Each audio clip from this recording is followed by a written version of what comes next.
I love it when you're trying to record a podcast, but you get sucked into a Vine thread for like an hour.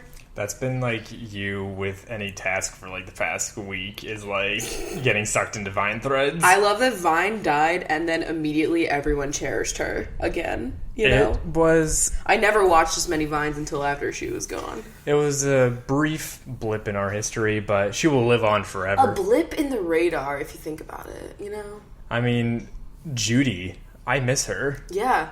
Judy here. She was on the plane to Barcelona. Whoa! What happened? Barcelona? I just couldn't choke Baloney. What happened to her? I don't know what happened to her, but I know that I was fond of her. That's all I have to say about that. What is your favorite Vine? If you're listening, you should tweet us your favorite Vine. I don't know what mine is. Probably the lobster on the skateboard to the climb by Miley Cyrus. Yeah. I would have to in say. black and white. Yeah. Mine's either the umbrellas on the beach. Where it's like run. That is an iconic. Or the Duck Army one, where it's like the squeezy ducks. The squeezy ducks, and he pushes them all, and they like all scream. Also love more like Hurricane Tortilla. There's too many good ones. I could literally spend this entire show quoting Vines, but I will not do that. I feel as though Vine is just like a level of like really niche internet weird comedy that is really fucking weird. I can't wait for the aliens to open up a Vine thread on their way in. Is that in like the vault in Congress? The Disney vault? Yeah, the Disney vault? It's every Vine thread. That's actually what they're talking about. I want to know, like, is it a real vault or a digital vault? Or is it an imaginary vault? I guarantee they probably have a real vault with like the original film reels. Is that where Disney himself is frozen? Is that a real thing? Is he actually frozen? I don't think so, but that's just is that where the premise of Frozen came from? Ooh, can you believe it's 2017 and I still have avoided Frozen? Like, you've avoided a lot of things. I definitely want to see it though. I needed to let it go. Yeah, I'm leaving. I'm just kidding. Anyway, this is Coffee with Crachel. I'm Rachel. I'm Chris. And today's coffee is fucking delicious. It smelled like French Toast Crunch, which, if you remember when that came back, I was very jazzed. Was that when we had the show? I don't know if that was during the show or not, but I was fucking jazzed. I guarantee you it's probably not vegan, so I probably can't have it. But I feel like they'll revive it again. Like, they'll just do it. It's still there. It is? Yeah. And she's, like, back for good. Oh, I didn't know that. As far as I know, until they decide to break my heart again. Break my heart. My achy, breaky heart. So, this is a lovely coffee from Coffee by Design, which sounds like a Nancy Drew game, if I'm being honest. What is the one, like, that is actually, like, by design? I think it's, like, Danger by Design or something like that. Yeah. Deception. Yeah. I don't know. They're all lit. And so this is the Maine Maple Sundae. This is handcrafted coffee, micro roasted, whatever that means. This is from Kim, by the way. Yes. It's from Michigan. And it is tasty. She also sent us over another kind that we didn't make today, so we'll have to try that one. We'll do that another one. There's a lot of Michiganders out there. Yeah, listening. And also gandering. And also, they have a lot of coffee with cherry elements, I've noticed. Yes. Because we've gotten like several bags of coffee from Michigan that all have cherry influences, but are not the same brand. Is cherry like the peach is to Georgia? Listen, it's delicious though. It tastes like a pancake in my mouth, and you know what's better than waking up with That's usually where I like my pancakes. Yeah, true. Except we don't make them. Yeah. Follow for more content. So anyway, what else is going on? I got the coffee fact. Please enlighten us all. I will enlighten you. So, if you ever wondered where the term Java came from for coffee, it's actually a place. It's an island, and the Dutch began growing coffee on an island called Java. Were they the first? I don't think that they were the first, but this is just like, where the Dutch started doing it. Gotcha. And it was in 1696. I almost thought you were going to say something else. Just rearrange those numbers a bit. Wink. Oh my god, please. Well, that's interesting. Remember back in Millersville, there was a coffee shop that was like right around the corner from the school, and it was spelled Java Teas, like tea, like the drink. Yeah. And they were so hip in there, and they called it Javettis, but it was clearly Java Teas, like literally just two words together. That was like the most complicated thing about college was trying to figure out, is it Javatis? Is it Javatis? Is it Javetis? Like, I just who the remember fuck is being it? like, oh, I've never been to Javatis before, but we should go in there. And we went in there one time, and they were like, welcome to Javetis. And I was like, I have to go. Surprisingly, we weren't in there that often. Well, the prices were, like, ridiculous. The prices. The stock market, economics. But anyway, that's the coffee. Here's the company. What's on the docket for today? So, we wanted to start off with, somebody asked for the newer listeners that are out there, if we could kind of just go through, where we're at. What are we? Where do we have a presence in this crazy world that we call the internet? Well, the first place that we are is in our hearts. So, first of all, you can support the show by signing up with our Patreon, which is patreon.com/CoffeeWithChrachel. And we're CoffeeWChrachel on Twitter. Yes. And that's pretty much the only social media page that we're active on. Yeah, we've got besides our own personal twits. We've got Reddit, but I don't consider that a social media. That is like a whole world of fun, And you might be intimidated if you're not on Reddit and you hear all the bad things. There's a lot of bad places on Reddit, but not our community. Not Coffee with Rachel or our Animal Crossing, the two high points in my life, to be honest. So yeah, we're Coffee with Rachel on Reddit. We have CoffeeWithChrachel.net where you can get all of this information. All the links. If you ever want it. And if you want to listen to the show, I'm trying to remember off the top of my head where we're at. Well, that's too much. They're obviously listening, so they know where the fuck we're on. Are they? Do you know? I don't know, but... I don't know. It's the aliens of the future, and they're listening. They're beaming us. That's embarrassing. You ever think about how many podcasts these aliens are going to have to catch up on? So many. How do they pick and choose what content? I can't wait to listen to their podcast. I bet they're lit. They're probably... It's going to be like the fucking aliens in... What was that movie we just watched, Arrival, with like the circles? Oh, yeah, the eggs. Yeah, the little beauty blender, and it's got like circles, like the coffee stains in the beauty blender. That's all I want. So something I wanted to talk about today was a new campaign from Dove. Did you happen to see this online? I really haven't been on the internet too much today, so... Would you please enlighten me? Tell me what's going on. Just to give you some background, I have a very interesting relationship with Dove, the company. So how about the bird? Hoot hoot. I mean, fuck. That's a great bird. I don't think they hoot. I don't know what they do. I'm not about to break out my Dove impersonation right now. It's a little too rusty. A quack, though, from me, it would be good. So Dove is, as you know, hopefully, a soap company, essentially. And they always do these ads that are, like, very empowering, I put in quotes, to women. But they're owned by Unilever, which always bothers me, because Unilever already is just, like, a fucked up conglomerate of shit. Unilever's one of those companies that just, like, owns everything and is bad. Yeah. So they also own, like... I remember I was taking a communication class where we were talking about, like, feminism in the media and commercials and stuff like that, and, like, sexism in commercials. And so we always brought up, like, the whole Dove thing. I did, like, an entire speech about this, but it was, like, comparing Dove's commercials to Axe, because Axe is also owned by Unilever. So, like, they make really misogynist ads that I'm sure you've seen before. No, what are you talking about? I don't know. You mean, like, yeah. I mean, I don't have cable anymore, so I don't know what the fuck is happening anymore, but who knows? They had them. So Dove came out with it. So every time Dove comes out with another campaign that's just like, we empower all women, I have, like, I don't know how I feel, because it's like, on the one hand, it's a good thing. On the other hand, I don't think it's authentic, and it's definitely a way to use feminism and, like, positivity in a way just to sell product, and you know how I feel about that. It's a very gray area for me. I don't know what's right, like, what's better, Mm-hmm. But they came out with an ad today. It's just like in the UK, and it's all, they're like body wash.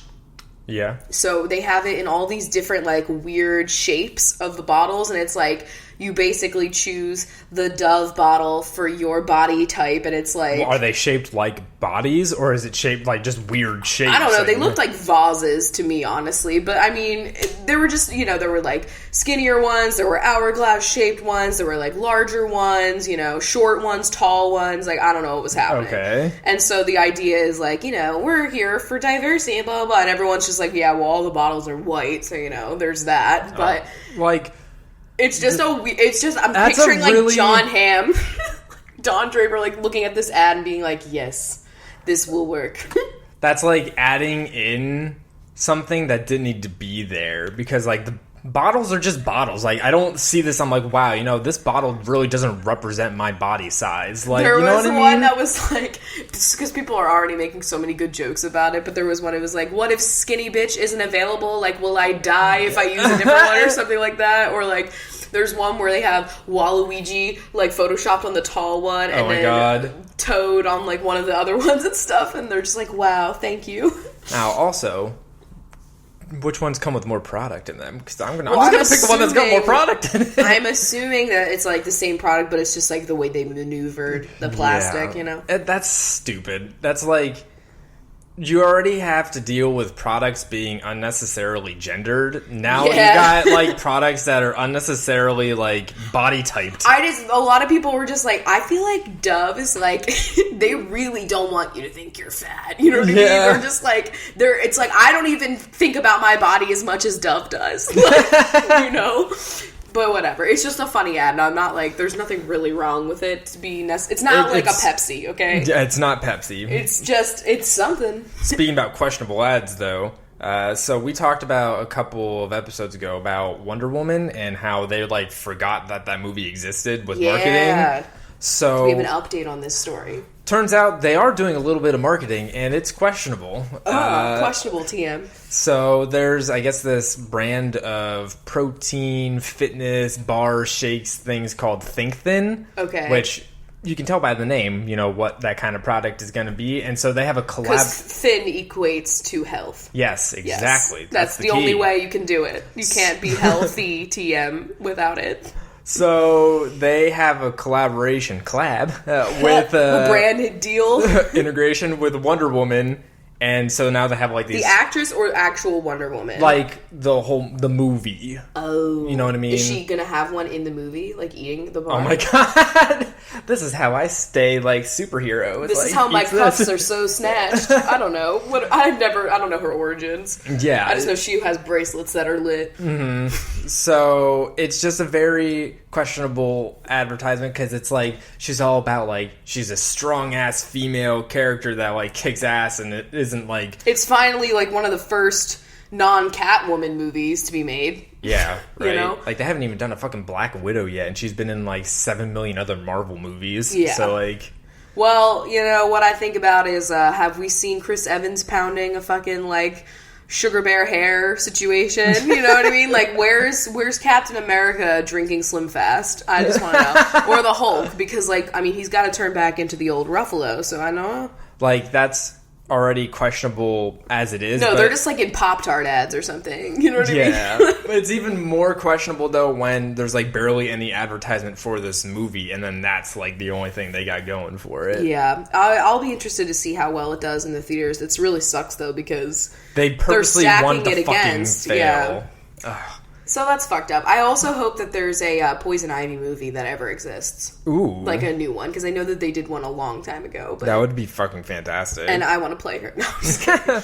But she's a villain, so I mean, I guess. I just love villains. They did Suicide Squad. Like, do something. Yeah, also fuck Suicide Squad. But like, you know, they did. This is not a superhero, but they did Maleficent. And, you know, I think movies centered around a villain and, like, from their perspective is just so much more interesting than some fucking USA flag humping goddamn Chris Evans. I'm sorry, but, like, if I had to choose between a Poison Ivy movie or an Ursula movie over, like, I don't know, any man, I'd pick those. I just want more movies starring Matthew McConaughey. Stop! That are rom-coms. Crawl. The Warrior King. I watched that last night. I finally made him watch How to Lose a Guy in 10 Days, and boy... I've done The Wedding Planner, now I did How to Lose a Guy. Next on the docket Made in Manhattan, Made in Manhattan. I'm expecting that one to be, like, the best quality film out of all these. I cannot wait for you to see Ralph Fiennes playing with his a nose. Role. Yes, true. And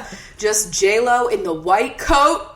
Oh, man. Just... kill me. How to Lose a Guy in 10 Days, though. It was better than the other one, The Wedding Planner. I like keep forgetting the name because I want to block it out. The Wedding Planner is old as fuck. The M&Ms pissed me off from the get-go. Because chocolate's already brown. Bitch, it still has food coloring in it.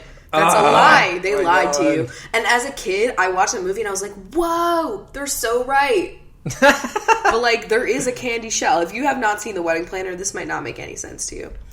Well, you should. Because I love watching old-ass rom-coms and then seeing all the actors before they were in other things, you know what I mean? I want to know, what was the stepping stones that he took to get from those moments to Interstellar and, like, Dallas Buyers Club and I just remember, else. because then after we watched How to Lose a Guy in 10 Days, it dawned on me that, like, when he won his Oscar, all I tweeted was Kroll the Warrior King in all caps. And so I looked and I found that fucking tweet. It was 2014. It was such a year. And all the comments were like, you killed my love fern. So if you have any cheesy rom-coms that you think we should watch, let us know. Tweet us, email us. Yeah, those two, though, they're on Netflix. So I've watched quite a few. Well, Made in Manhattan's on Amazon Prime, I think. Oh, you also want me to watch Sweet Home Alabama. Fuck, that's my favorite one. That's such a good one. Oh. I wonder if we get that one. We'll have to look at, like, the 7 different fucking video services we have. Oh, my God. Lightning doesn't strike the same place twice. Is that even true? We'll never know. So I can kiss you anytime I want. I just love the southern accents, the Reese Witherspoon, that fucking blonde guy that's so fuckable. Also, Patrick Dempsey and his diamond rings. It's just a lot. I said I want to have, like, a redemption, like some kind of holiday-esque movie where it's Matthew McConaughey and Patrick Dempsey. And J-Lo. The trio. Yeah. That's all I need in my life. Like an updated rom-com. I want Stanley Tucci there. I don't know why, but I just want him to be there. He's just a great actor. The Devil Wears Prada is kind of a rom-com, if we're being honest. But I can't even speak. It's in its own caliber. Yeah. Its own category. I read that book, and the movie kills the book. The book is so shitty compared to the movie. Oh. The movie is... that is, like, the one example I can think of where the movie is way better than the book. Okay. I don't know if I have any other examples. I can't think of them. I was too young to be reading that book, if I think about it. You were too young to be... doing a lot. What was I doing? Honestly, though, I saw Austin Powers when I was, like, fucking 14. Well, so did... No, I saw it when it was, like, in theaters. Or whenever it was in theaters. Like, one of the, like, Gold member, where the fuck it was. Whenever that was in theaters. The one with Beyonce? Yeah, I saw that in theaters. I saw The Spy Who Shagged Me in theaters. Damn. Alright, that one's old as fuck. I feel like that's like the second one or the first one. That's the first one. Okay, so that was the same year that Mummy came out. And I've definitely told this story before, but I saw the Mummy in theaters with my family and I was so scared. So my mom like pulled me out of the theater and we just went into the Austin Powers movie because she thought it was a kid's movie. And it was not. And that was 1999. Like, that's 7 years old. Everything went over my head. Yeah. But like the scene where they're in a tent or something, and so you see like their silhouettes, and he's just like pulling shit out of her ass or something, like just like the silhouette of objects, and I was just like, wow. I feel like that happens in like every one of those movies, though. Yeah, I feel like that happened in like, I don't know, Totally Spies.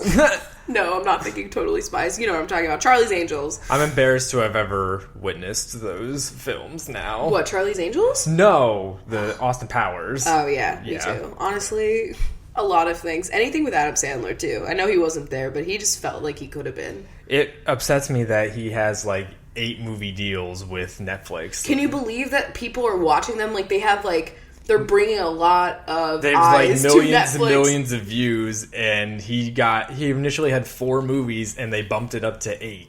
I think the people that are watching him on repeat on Netflix are the same people that are watching Big Bang Theory. I feel like that's a similar like group. We should do a study. That's why that's so popular. I can't believe they're doing a spin-off of that, too. They are? I think so. What is it? Like Young Sheldon. Oh. Yeah. I don't know, man. I just remember my one comm teacher was obsessed with it, and we had to like watch it in class. My dad watches it, and it was hard. I know. It's just like, you know, it's something. It's something. What channel is that on? I don't know. Yeah, I don't know any information about that show except the fact that it has laugh tracks. Yeah, and it's a lot. Yeah. So I saw this thing that was very interesting, very eye-opening. What? And it's that SpongeBob, the main characters, they all relate to the 7 deadly sins. Is this like a confirmed thing? Like, this is like a conspiracy theory. It's not really like confirmed by the people, but I'm here for it. It would be great it fits pretty well. So it'd be great if we should got do some one episode confirmation. just about conspiracy theories. Let us know if you guys would be into that. And also let us know what conspiracy theories you want us to 'Cause conspire I got about. some. Like that dark-ass Rugrats one about what Rugrats is supposed to represent, and it's fucked up. Have you ever read that? If we do a conspiracy theory episode, I will read that one out. Like ones about like shows and stuff too. Like I like love shit like stuff this. about Disney. Yeah. There's also like, I don't know if I said it on the show, but like how Mr. Robot is apparently supposed to be about the stages of Jesus' life, and Elliot's supposed to be Jesus. It's biblical. It's always fucking biblical. It's always biblical. The classic metaphor we all know and love. Yeah. All right, so for the 7 deadly sins, there's sloth, which they say is Patrick. Okay. Makes sense. Wrath is Squidward. Gotcha. Okay. Yeah. Greed, Mr. Krabs. Yeah. That's a given. Envy is Plankton. Yeah, that makes sense. Gluttony is Gary. Apparently there's like a running joke in it that it's like, don't forget to feed Gary, or I gotta go feed Gary. Like, that's how they... I mean, it's true, and there's that one episode where he feeds him a lot. He gets really beefy. Pride is Sandy, because she's like, Texas Pride, I'm a scientist, oh yeah. Like, yeah. Astronaut. Isn't she an astronaut? Well, I just say scientist, because they always use her as just like, she knows science. Yeah. And then lust is SpongeBob. Why? They say it's because lust, a definition of lust is excessive love of others, and SpongeBob shows his love and overeagerness to do good and help people even when they don't love him. That's true. Okay. Yeah. That show had depth that we didn't even know at the time. I could always go back and watch that. I'm glad that I was raised on SpongeBob SquarePants. It is quality You knew content. that I was going to be watching that. Are you kidding me? Weird humor and ocean life. Yeah. Today I was working, and in the background I had on a live expedition of the Eve Nautilus. Mm-hmm. They were doing things. It was incredible, you know. I will. My entire YouTube recommendations from today is a bunch of like reels and clips of different live expeditions. Yeah. Where something wild happened, like that one time the Mola Mola showed up and everybody's like cheering, screaming, which honestly is so me. There was one I watched today, and there was this, like, really grumpy-ass fish, and you just hear the scientists go, "That's me in the morning." And I'm like, why am I not on this boat? That would be the perfect job. Because picture me, like, doing that, and I'm like, okay, let's zoom in on those polyps there, and then I just say some weird-ass shit. That's what we need in the science community, I would say. It really, you know, makes it relatable for those teens, hip young millennials out there. Like the 45-year-olds that are watching. I don't know. That's just a random number. There was like 45 viewers also. Oh. You know? I was one of those people. They should have more viewers on these live streams. Are you kidding me? So in other news, Pepe is gone. Yeah, They thank killed God. Pepe, the author? Animator? Artist? Yeah. I had a lot of trains of thoughts. Yeah. So he killed him, and it's like his last straw because, you know, at first he was just like, no one can take Pepe from me and make him an actual Nazi symbol, and then the White House and everybody else, you know, claimed him as such. So then it was kind of just like, okay, well, you're going to have to do something. I don't think people are going to stop using it to be an asshole. Not. I see that everywhere, Twitter icons and Facebook pages and everything. I know. It's a mess. So sad that he was wholesome and he got taken away from us. He was wholesome. It's a shame. He was the sacrifice, though, you know. If they take anybody else, like, I'll be so pissed off. I can't imagine who they would take next. Yeah, what's going on in the meme world? Like, I don't even know. I feel like it hasn't been popping since Record Scratch, if I'm being honest. Yeah. I feel like, you know, we're kind of in just like... Pepsi. Yeah. Okay, that was like a 24-hour to 48-hour meme, you know? It had a low shelf life. Yeah, if you go out buy a Pepsi can and like try and give it to some people fighting or something right now, it's a little past due. Yeah, I would say. Oh my god, people like still making fucking reaction videos to it now, and I'm like, bitch, it's been weeks. No, I'm just kidding.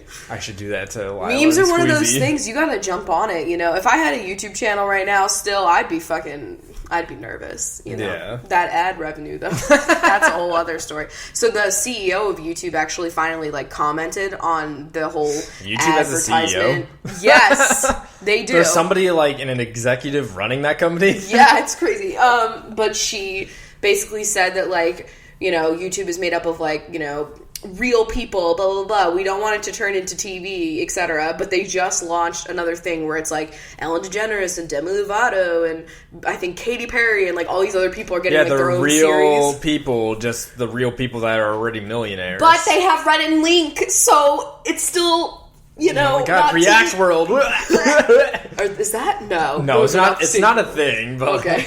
And they also, like, I think the slow-mo dudes have their own thing.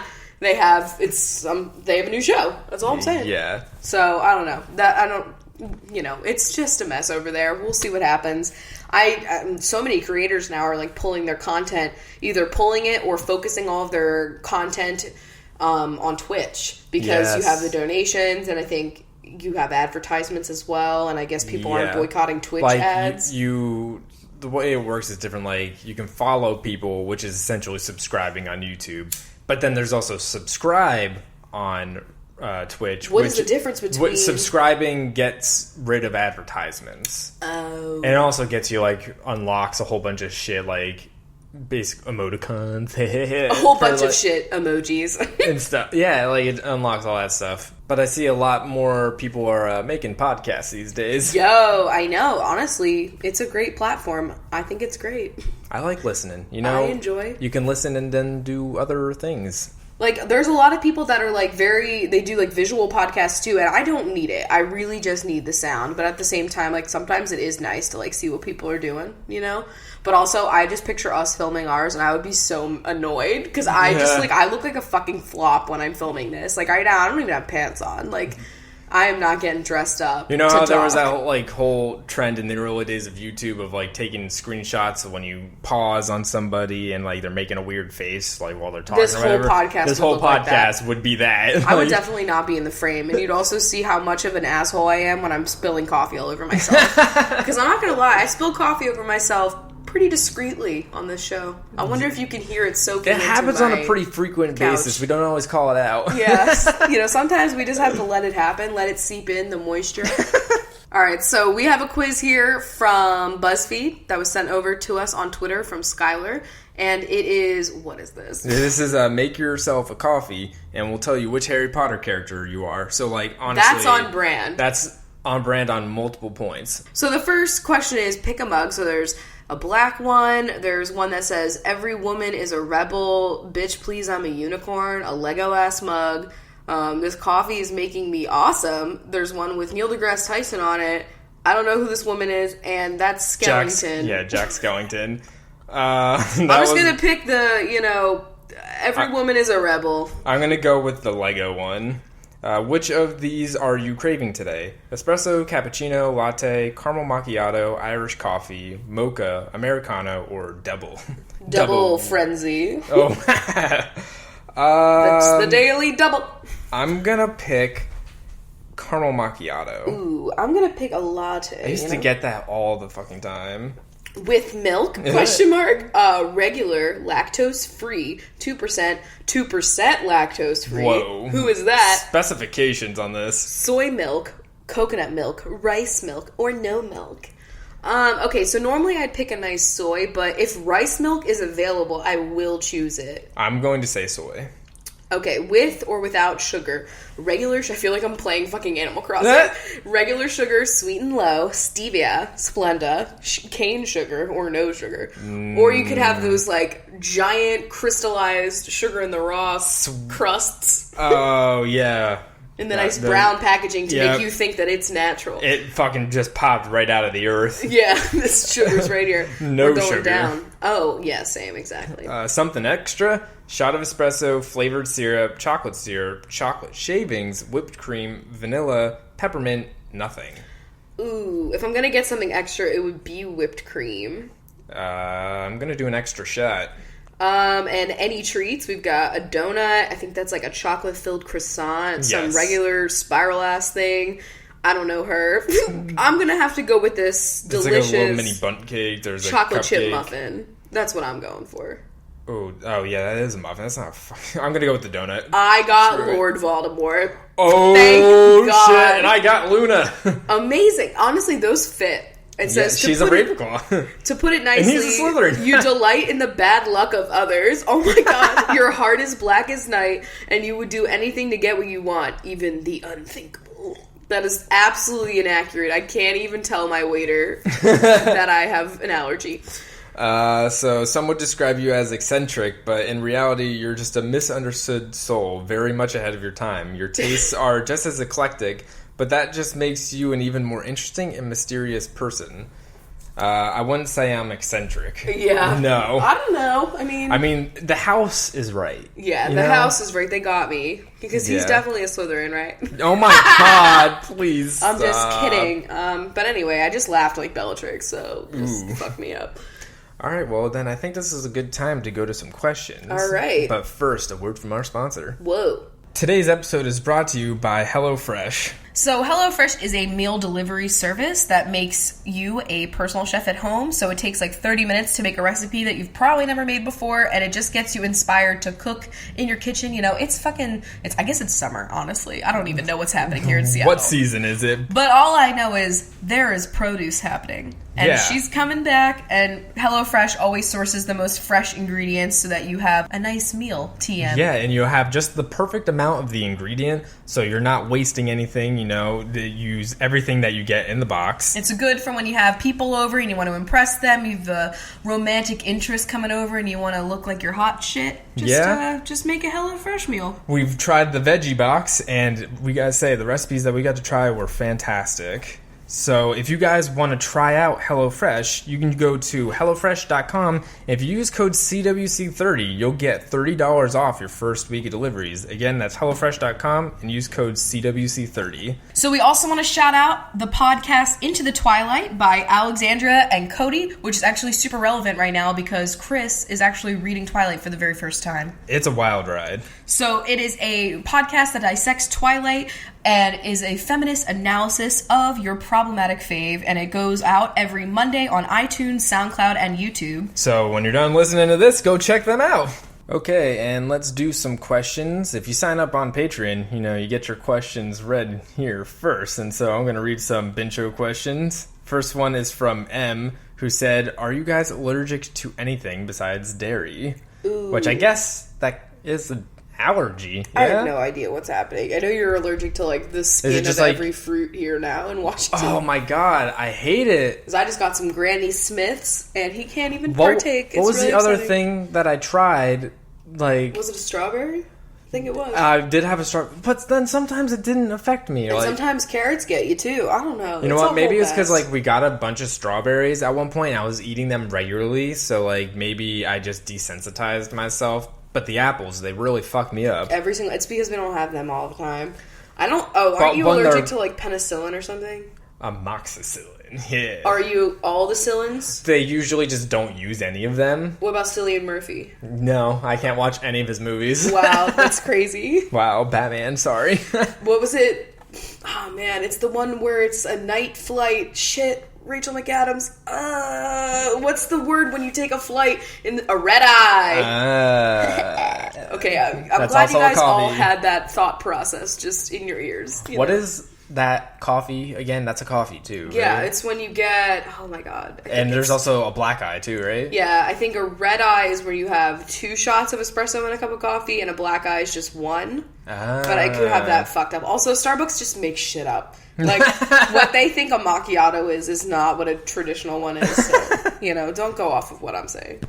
All right, next question's from Sam, and they said, "Until about 2 years ago, I identified as straight, but as time has progressed, I realized that my attraction to women was something that I have been oppressing. I feel pretty comfortable with the bisexual label for a while, but more recently I've come to a point where I think I've been totally honest with myself. I'm gay, but coming out to people seems to put a finality on myself and my sexuality, and it feels like I've been dishonest if I end up being attracted to a guy." Oh, no. You shouldn't have to feel that way. "I know that sexuality is fluid and labels are unimportant in many ways, but it doesn't make me feel any more comfortable with my situation. On top of that, I feel like this is something I should have realized a long time ago, but I didn't, and it's super overwhelming. Do you have any advice?" I think, first of all, it is so normal to go back and forth on what you're thinking because you're trying to work it out. You're literally just trying to figure it out. And I think there's this gross pressure that other people put on you, that like once you say like you are something and like you put a label on yourself, people think that it's fucking like burned in stone or whatever, scratched. Yeah, like we can't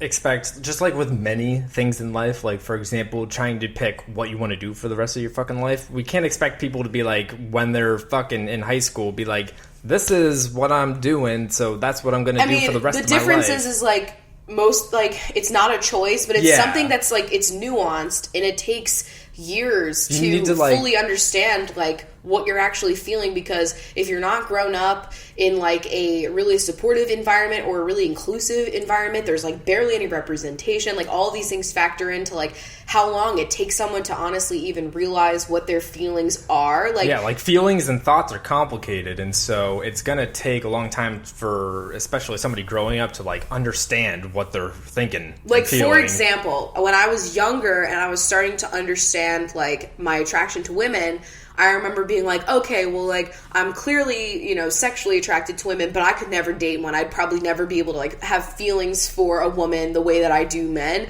And that was how I felt when I was younger, but it took me actually having feelings for a woman to unlock that and be like, oh, you know what I mean? So, like, you're always going to be changing, and I think the people online, because I feel like it's very prevalent online, like, you're not, I don't know, I've never experienced people in my, like, personal life being like, oh, wow, like, you're not straight anymore, like, why'd you change your mind, you know what I mean, like, things like that, but online, there's, like, this pressure that it's, like, once you announce what your sexuality is at all, like, people are like, okay, like, you can't change, and it's, like, everybody's just figuring themselves out, and, like, you know, the whole bisexuality thing, too. You know, a lot of people get frustrated when people come out as bisexual and then they might be, you know, considering themselves to be a lesbian or gay later on. And it's like, I don't fucking knock people that are, you know, have that experience, because, you know, they're doing what they have to do. You don't know what their environment was that they grew up into. Like, but, like, it doesn't make people that are 100% bisexual and who, you know, aren't going to take that step or whatever, like, they don't feel that way, that doesn't make them any less valid. That's the point. Like, bisexuality exists as well as people trying to figure out who they are and then eventually coming out as just straight up gay. Like, it happens,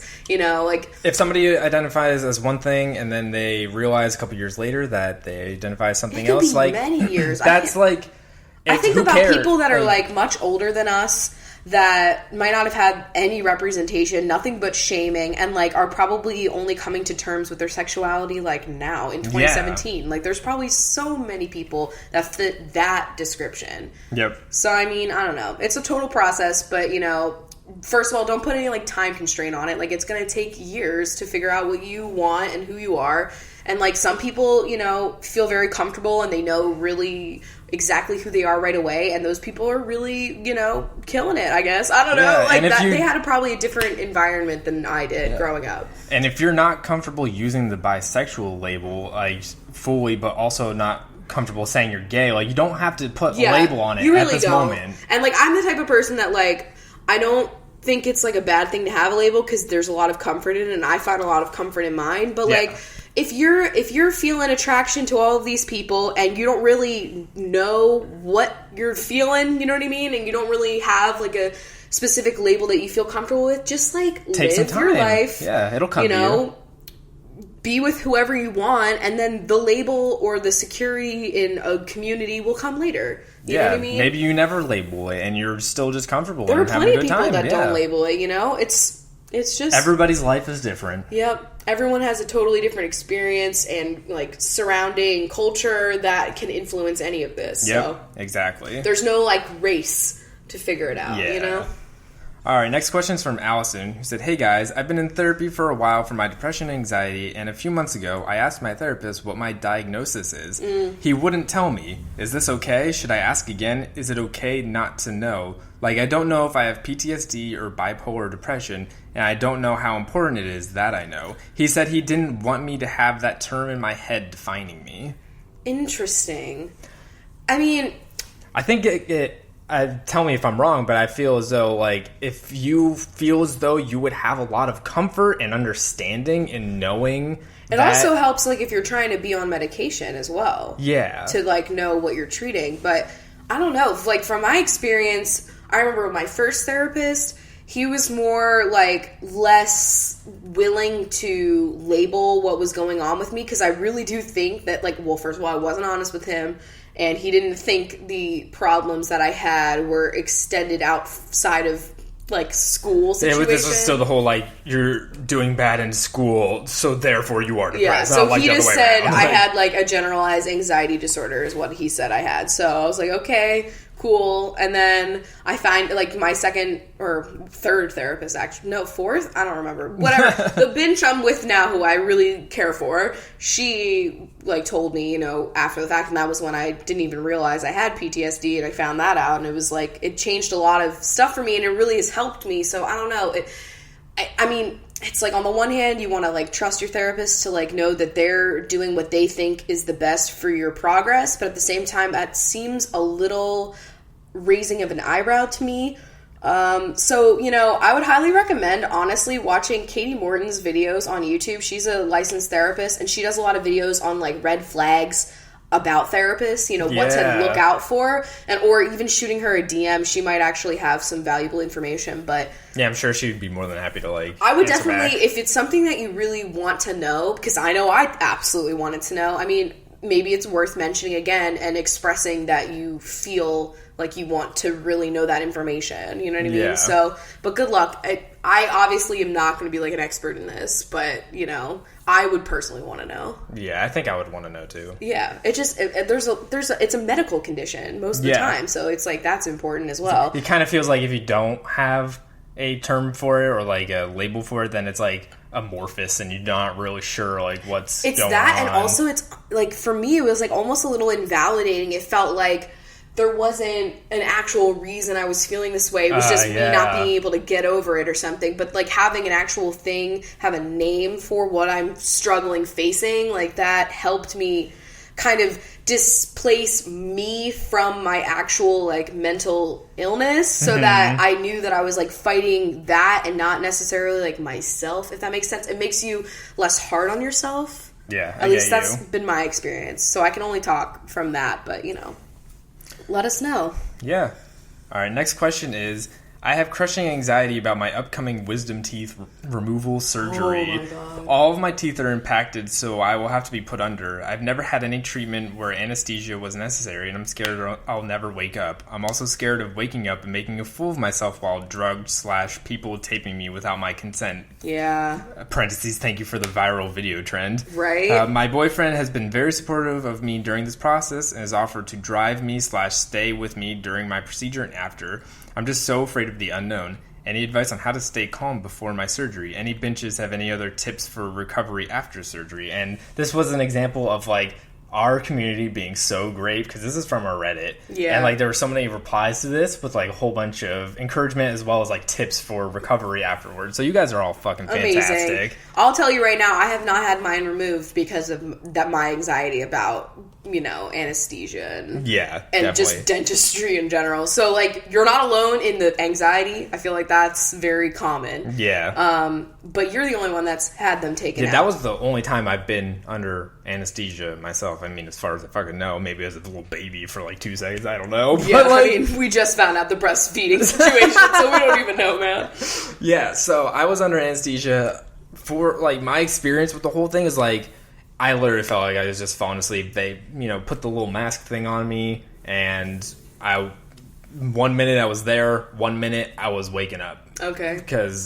And I found out afterwards that I threw up all over everybody. Oh my God. Because, like, beforehand, it's like you can't eat for, like, 24 hours beforehand, but you also have to take, like, a shit ton of ibuprofen. So, like, that didn't have a nice mixture for me. That might not be everybody's experience, though. We don't know what kind of fucked up dentist you went to. Who knows? That was me.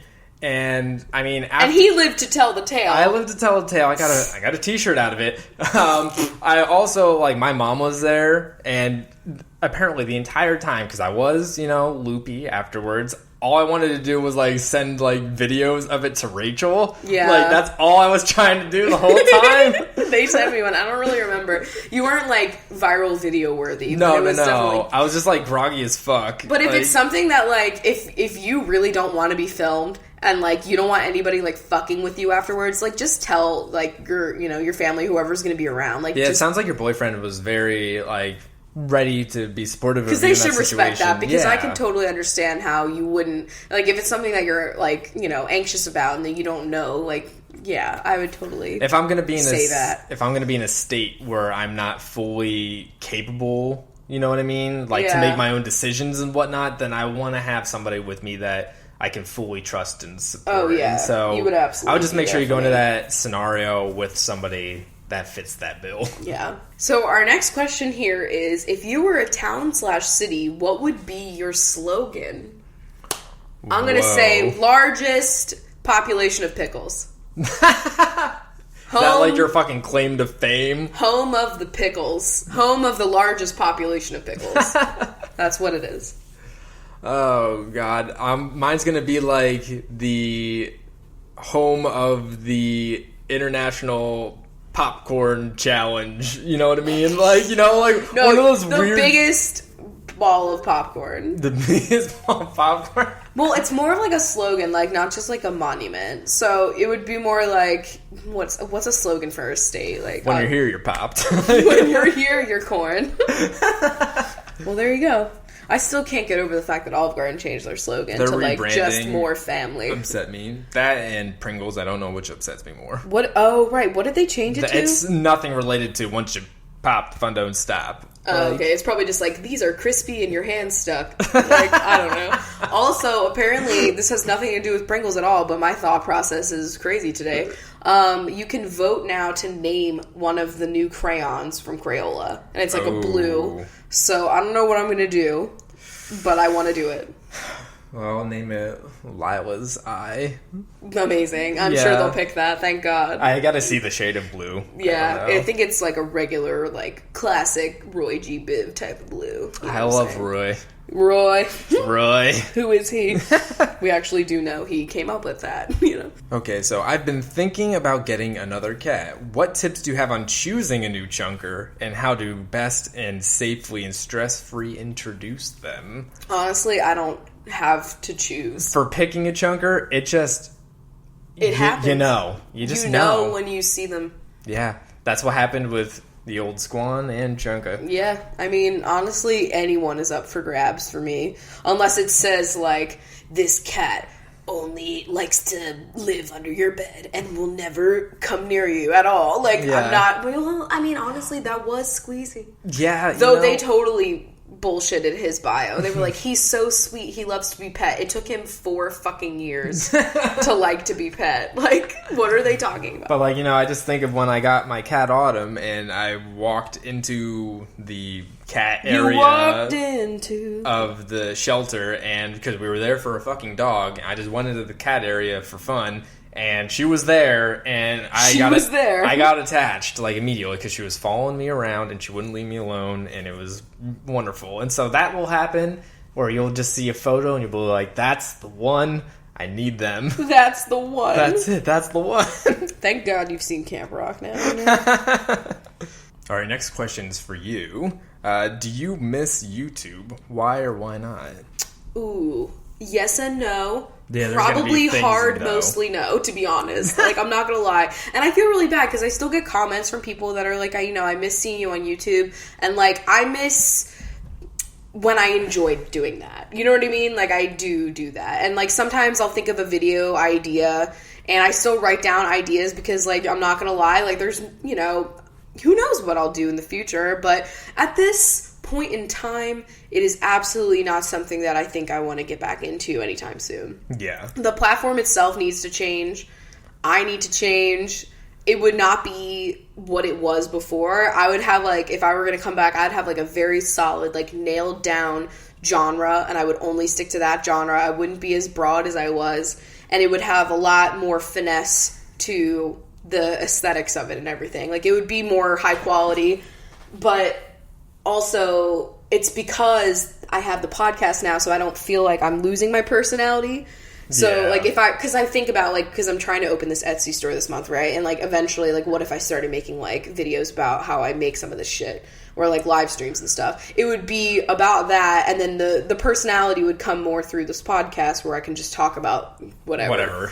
Whatever we feel like talking about. But, yeah, I mean, honestly, I'm feeling pretty good about that decision, to be honest. Can you believe it's been 6 months? It doesn't feel like it. It feels like it just happened. Yeah, it's surprising. I know. It was December. Yeah. And, you know, I still keep up with everything. Like, I still watch all my friends. And, you know, I had been asked to be in collab videos. I just didn't feel comfortable doing that yet because I kind of felt like it's kind of shitty for me to be in a collab video if I'm not making videos myself. I don't know. But, you know, we'll never say never, as the old Bieber once said. But right now I'm feeling good about things. All right, so this next question here is, on one of your recent podcasts, you answered a question about what to do if a friend is trying to reconnect, but you're not interested in restarting that friendship. My question is, what do you do if they are on the opposite side and you are the friend that gets rejected by the person you're trying to reconnect with? 2 of my friends this year decided they don't want to be friends with me. I get people grow apart. I just didn't think that after more than 10 years of friendship, I would really have to worry. I have really bad social anxiety, so I have a difficult time meeting people and making new friends. I've accepted my friends' decisions, but how do I deal with the painful rejection and loneliness? I've only had this circle of friends, so I feel like there is no one left. I feel lost, and to make things worse, one of these friends specifically doesn't want to be friends with me because she doesn't want to deal with my mental health issues anymore. What the fuck? She literally called me a burden. Wow. Okay, you know, they don't fucking deserve that. Like, you don't deserve that, and they don't deserve you. I understand it's not easy to be around someone who struggles with mental health, but I feel so shitty that it is the reason why she doesn't want to be friends with me, because if I could change this about myself, I would. Exactly. Like, you're already dealing with enough shit.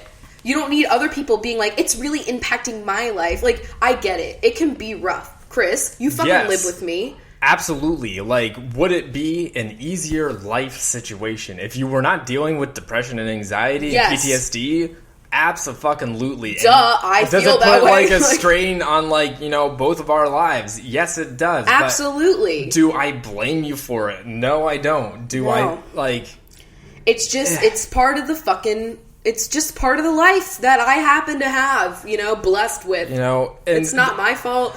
It sucks. There's going to be definitely, like, if you've been in a friendship for, like, 10 years... And, that's got to be rough. And they decide to, like, end it, you know, what was going on before that, you know? I thought we were friends, like, the connection was stronger than this kind of thing. Like, I've, you know, drifted away from friends that I've been friends with for that long of a time, but, like, it's not like a fuck you, like, I don't like you anymore. It was a drifting to thing. be honest with you, I do. It wasn't 10 years, it was, like, more like 3 years, but I had some friends that we constantly get asked about. Yes. That I was very close to for, like, 3 years, and it was a friendship that I was really...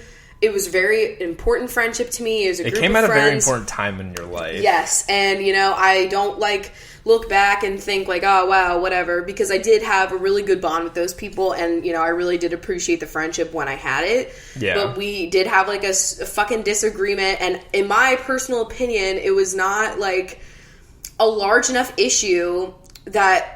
It ended something that I really cherished, and I just think that, like... It was over something really fucking dumb. Like, and we were all going through a bunch of shit at the time, so I think that played a role into it, but, like, it just sucks because I feel like it wasn't meant to be thrown away over one fight when we'd had so many other fights that all were, like, resolved, like, same day, because we were the type of people that, like, if we had something going on with one of us, like, we always, like, confronted that person and tried to fix it in that moment. So that's why I came to a shock, and I feel like maybe it had to do with the fact that I also was, like, living in Seattle, and they thought, like, you know, whatever at this point, because I'm not living there, but, you know, it definitely hurt me, and it took me, like, you know, a good year to, like, get over that, and every once in a while I think about it, and I'm like, I feel sad about it, but at the same time, I'm like, alright, well, I'm gonna find friends that aren't gonna feel like we can have one argument, and then it's over, you know what I mean? Like, it's just... Yeah, because, I mean, you were told some things in that argument that was kind of like being like, you know, you're a burden, but, like... Yeah. So, it's just... It was a similar situation. It's just, like, I think if a friendship is worth it, you try to fix it. Like, any relationship, like a significant other... platonic or, you know, romantic, like, any relationship that you think is important, you should work to fix. But, you know, these people don't seem that awesome, to be honest with you. Like, we don't want to like drag your friends that like you had like for a very long time, and we know that there's definitely some like good feelings that you've had like in the past. I get it though, like it's tough, and like I have friends that also deal with mental health problems, and yeah, like I can relate, and it definitely puts strains on everyone's relationships, no matter who you are. But like, you still like first of all, it doesn't define you. Like you're more than just your mental health problems. Like, it's so fucked up, in my opinion. I'm sorry. It is very fucked up. And, like... maybe they'll apologize later on. Because, honestly, can you honestly think about how sick inside you would feel to know that you told someone that who already is dealing with enough? Like, that's so fucked up. Yeah. Like, it's not like having mental health problems excuses you from having any bad behavior. Because, like, I can absolutely, like... witness when I'm being like not nice to you because of it, and then I apologize for that, and like it doesn't excuse any bad behavior that I might have going on because of these problems, but like it doesn't define everything. I think that's really fucked up. It's worth, like, if you very much cherish these relationships, to, you know, try and open the communication and just like talk to them. My recommendation would be to, like, if you're trying to do anything with that, I would say, like, to tell them how you feel, because it's always good to come from a place, like, that's what I did in any, you know, argument I had, is, like, you tell them how what happened or what was said or whatever made you feel, so it takes the pressure. Not you statements. It's not like you're attacking them, but, like, you're just letting them know that, like, that hurt you, and, I mean, I don't always do that. There's definitely been times where I've just kept it to myself, but, like, sometimes you shouldn't. I don't know. But if it comes to a point where, you know, this is going to be over, like, you definitely just have to let yourself mourn that loss of that relationship. Yeah. And there's just so many endless people that you can meet, though. You know what I mean? Like, the internet's a fantastic place. Something that, like, I always think about is, like, when you're watching, like, movies and, you know, TV shows and stuff, like, they glorify, like, having these friends from, like, the sandbox till, you know, your wedding or whatever, past that, and, like, same with, like, families, and, like, that's just hasn't been my reality. You know what I mean? It's not a lot of people's reality. I know. There's, like, this pressure to, like, have, like, you know, like, there's something better if you're still friends with the same people that you've been friends with, like, your whole life or whatever. And it's like, it just happens. That's a very, like, big kind of thing to assume that everybody would be able to do, that everybody would be able to not, like, be able to stay friends with the same people that they grew up with from birth, because people change all the time. Like, are those special relationships? Absolutely. But, like, okay, for example, like, I had, you know, my best friends in high school. Once we went to college, and then post-college, you know, we graduated, what, like 3 years ago now? Wow. That's fucked up. That's crazy. Whoa, yeah, it's the 8th, like, I think we did, like... Oh my god, yeah, like, this month, like, literally. Like, literally, like, yesterday, the 7th was the day we graduated, I think. Weird. Wow. Fucking weird. Coming to you live. So, like, you know, we just naturally drifted apart. There was no, like, big argument or anything that happened. And, like, recently we've all been connecting, and, like, possibly these two people might be visiting us in Seattle. And, like, it's just something that I would not have expected to have happened. Yeah. You know what I mean? And it's just, like, you never know what's going to happen. Life is fucking weird. People come in and out of your life, and sometimes they come back and they revive their role, and it's wild. But, you know, you just keep going. You're going to meet so many people, too. Yep. And, you know... that's just the way it is. This coffee is that good. I'm doing a rogue pour mid-show. Yo, I still taste pancakes. Me too. And I think it's fantastic. I bet our apartment smells amazing. Ooh, we should leave and then come back. All right. We're going to end this with one last question.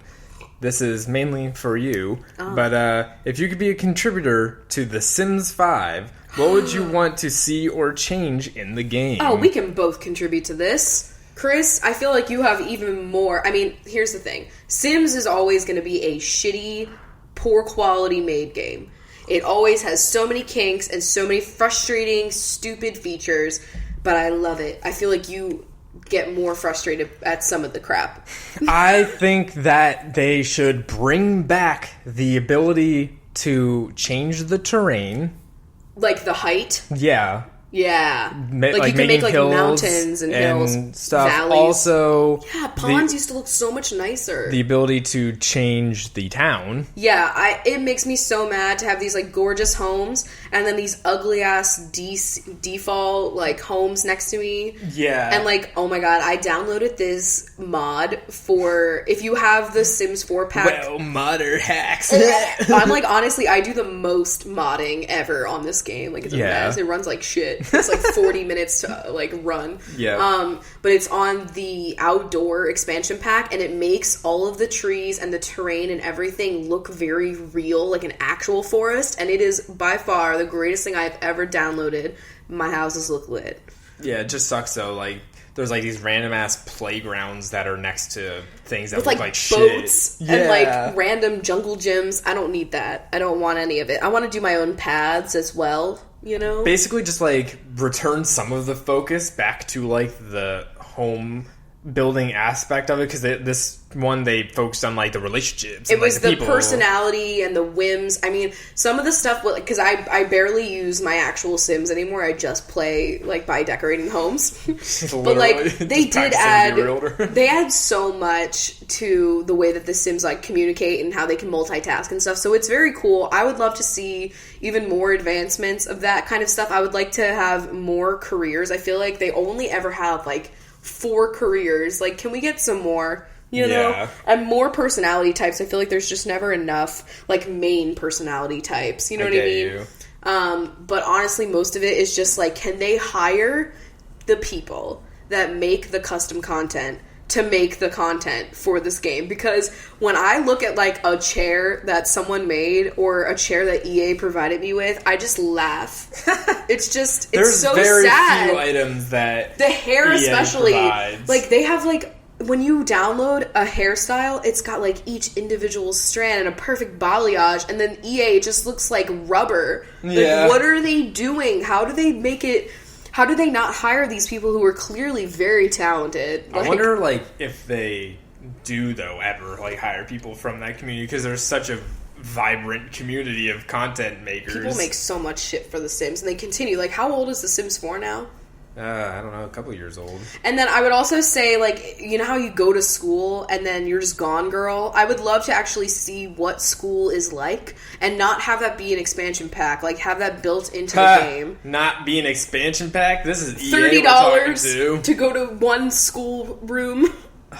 To, like, buy everything for that game, you spend, like, $200 fucking dollars. I know. Like, I would love to have the restaurant one, because I build a lot of restaurants, but they don't actually function as such, and it would be so nice, but I'm not buying that fucking, like, $30. How about, not fucking put vampires and hot tubs in separate DLC packs? Like, that came in the games before. Sims 2 Nightlife was the best expansion pack. That and the Sims 1 Vacation one, where I used to just make people fuck in the hot tub. Yeah.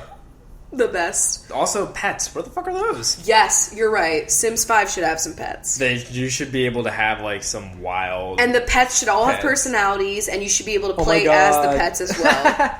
What if you could just, like, go to the ocean and, like, fish, and then, like... You have a fish that you take home with you. Yeah, you catch, like, a mole or something. Oh... Well, honestly, just bringing back, like, that was something that I loved in Sims 3, where you're, like, walking around the town, you're, like, picking up gems and getting fossils and all of those other things and finding weird, like, other worlds that you didn't realize were there. Yeah. Like, I wish they had stuff like that. You can't walk around your town in The Sims 4.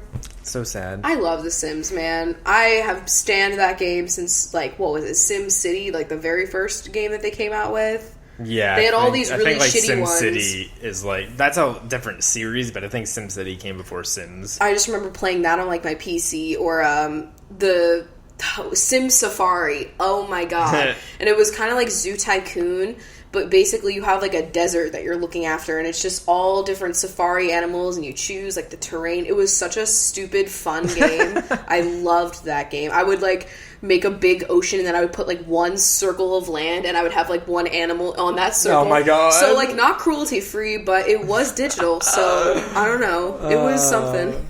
I love that Maxis, hit us up. Hit us up. Actually, don't. Well, maybe. Maxis can, but EA can't. Don't ever talk to me, EA. You got one, you got the other. EA stands for ew, assholes. Okay, that was a little extra. It just sucks. PopCap's part of that too, you know. We pretend. We It's pretend. kind of like Becca Cosmetics, Okay, yeah. or whatever. I feel like they were bought by somebody. You know what I mean? You're just like, it's still Becca. I think with that, we should wrap up the show. Yeah, let's do that. All right, so binges, stay tuned. The rest of you guys, thanks for having multiple cups of coffee with us. Yeah, hope you had some organic pours in there somewhere. Yeah, we'll see you guys later. Bye. Alright, benches, so we talked a little bit about Wonder Woman today, so we did the benches as superheroes or supervillains. Yes. Yeah. So starting off with Alexandria Taylor, who is Lex Luthor. Valerie Molina is Valerie Hart. Emily Sweeney is Swamp Thing. Melanie Weldon is Jim Powell. Alex Capraro is Captain America. That fucking American flag asshole. Kim Boyver is Bumbleboy. Me. Shannon Shires is King Shark, also me. Alicia McKee is Mimic. Kimberly Proza is Professor X. Sarah Booth is Boom Boom. Taylor Collins is Firelord. Emma Corbeil is Ripcord. Angelica Feliz is Angel Dust. Gwen Stowe is Storm. Victoria Thu is Vision. Sloane Fuller is Nick Fury. Kat Schultz is Black Cat. Megan Burrell is Giganta. Kim Greeley is Green Arrow. Jason Gonzalez is Poison Ivy. Talked about her. Lindsay Torlina is Human Torch. Jess Adams is Jessica Jones. Liv Maltby is Animal Man. Megan Oxley is Toxin. Daisy Blossom Dottie is Bloodhawk. Kennedy Rochelle is Raven. M. Samek is Emma Frost. Rebecca Edmondson is Crimson Crusader. Taryn Parker is Shocker. Alana Barbosa is Big Barda. Lutzi is Groot. Megan Ashley is The Flash. Lee. Bailey Lynn is Green Goblin. Fuck that man. Emily Tormey is Gladiator. Sonia Vazbrun is Dazzler. Sabrina Hughes is Sabretooth. Fiona is Firebird. Stephanie Oliver is The Living Brain. Juanita Cara is Carnage. Annie Wynn is Winter Soldier. Cassandra Lee is Sandman. Emma Nygren is Tempest. Courtney Hall is Corsair. Becca Jansen is Sentry. Angela Sue is Angel. Michelle North is North Star. Erin Bray is Brainiac. Jada Goshi is Ego. Maya Elizabeth is Mystique. Ishbel Mendez is The Punisher. Talia Miller is Crystal. Margarita is Miss Marvel. Avery Labelson is Craven the Hunter. Oh, fancy. Anthony Hood is Red Hood. Mariah Hanna is Thanos. Liz Holbrook is Lizard. Jennifer Habgood is Granny Goodness. That's Who the my hell is favorite. that? Madison Greer is Jean Grey. Madison Wolfe is Man Wolf. Megan McNally is Omega Red. Megan Preyes is Doppelganger. Ooh, the Doppelgangers. Corey Springfield is Offspring. Ilka is Silk Spectre. Jaxadora Who is Drax the Destroyer. Nicole Allen is Captain Cold, aka Chris at all times. Bridget Carey Davis is Captain Britain. Jennifer Cornwell is Scorpion. Sophia Cock is Hancock. Ash Roselle is Kid Flash, so okay. Jackie Burkhart is Jack of Hearts. Beth Fonseca is Apocalypse. Ian Murphy is Miss Martian. Me. Kendall Berg is Chamber. Megan Grilly is Harley Quinn. Chloe Ireland is Siren. Oh my god, what's the fucking Suicide Squad thing? Like, He was his queen. this is about Harley. Taco Roach is the comedian. Haley Cadwalder is Walrus. Camellia Malky is Chameleon. Maddie Pullman is Polaris. Amanda Pete is Beetle. Caitlin Whalen is Goblin Queen. Cody Robinson is Robin. Lauren Chavone is Frenzy. Dana Daly is Doomsday. Claire Wood is Silver Claw. Anna Hernandez is Black Canary. Sarah is Mara. Whoa. Flynn and Drew are Judge Dredd. Hillary Gay is Garbage Man. My fave. Mackenzie Knight is Moon Knight. And Rachel Evans is Ray. Rachel Ray. Whoa, crazy. Let's carry this shit from the fridge, bitch. Alright, the other Binge Bunches are the extras in every superhero movie that's just like being in, They're at a cafe that's getting exploded and in they're New York. screaming. Like, yeah. In Times Square. We've got Allison Francois, Ashley Riefenberger. Joanna Jensen, Mallory. Allie Malone, Kathleen Wynn. and Rose Barnett. Thank you guys for supporting us. This is fun to find out what you should see, what your superpower is. And let us know if you identify with it and the villain or whatever you identify. Yes, You know? exactly. I love hearing that it's like a perfect match or the perfect non-match. Ooh. All right, well, we hope you guys enjoy your week, and we'll see you next time. Bye. Bye.